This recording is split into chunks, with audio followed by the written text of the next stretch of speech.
प्रश्न नং 8 पानीत साबुन दिले किय फेन उठे बेलेग द्रावक जेने इथानলত फेन उठिबने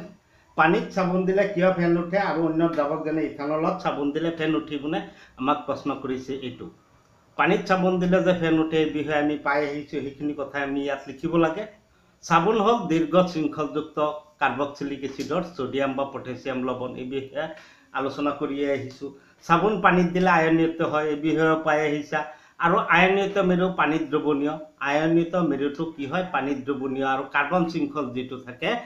তেলত দ্রবণীয় হয়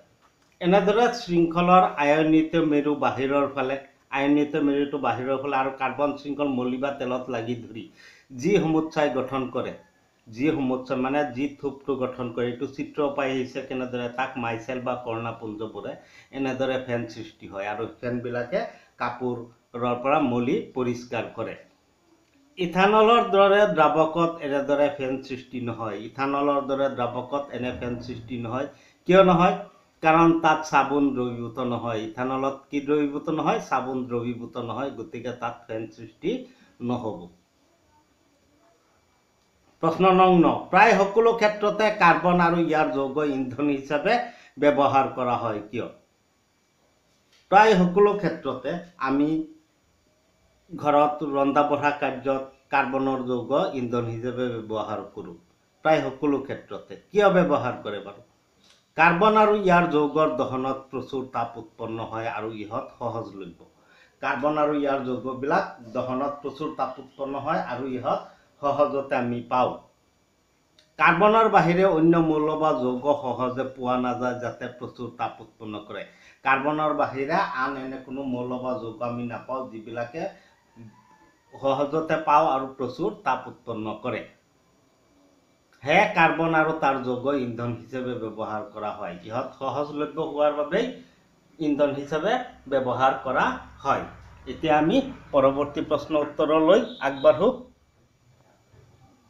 प्रश्न 10 कठिन पानीत साबुन व्यवहार करिले गेट किदरे सृष्टि হয় এই বিষয়ে আমি পাই আহিছো कठिन पानी সাধাৰণতে कठिन पानी কোনবিলাক পানী কোৱা হয় ক্যালসিয়াম আৰু ম্যাগনেসিয়ামৰ লৱণযুক্ত পানীকে আমি कठिन पानी বুলি কওঁ কিয় কওঁ এইবিলাকে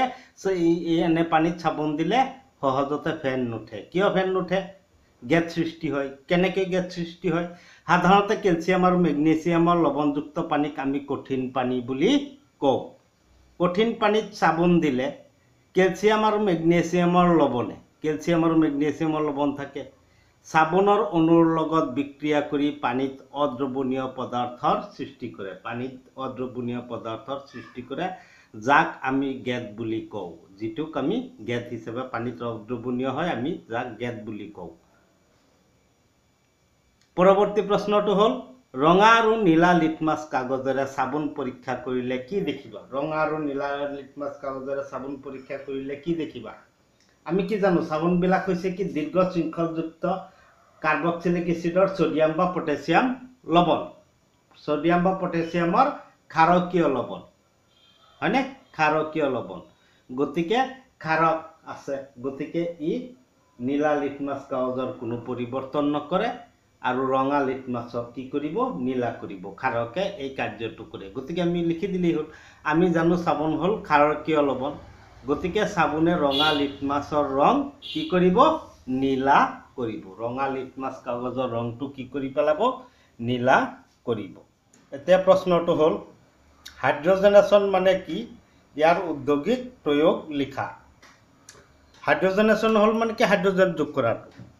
অনুঘটকৰ উপস্থিতিত অসংপৃক্ত হাইড্ৰকাৰ্বনত হাইড্ৰোজেন যোগ কৰাকে হাইড্ৰোজেনেশন বোলা হয় উদ্ভিদজাত তেল হল দীৰ্ঘ শৃংখলৰ অসংপৃক্ত হাইড্ৰকাৰ্বন যৌগ ঔদ্যোগিকভাৱে নিকেল অনুঘটকৰ উপস্থিতিত উদ্ভিদজাত তেলৰ হাইড্ৰোজেনেশন ঘটাই ঘি প্ৰস্তুত কৰা হয়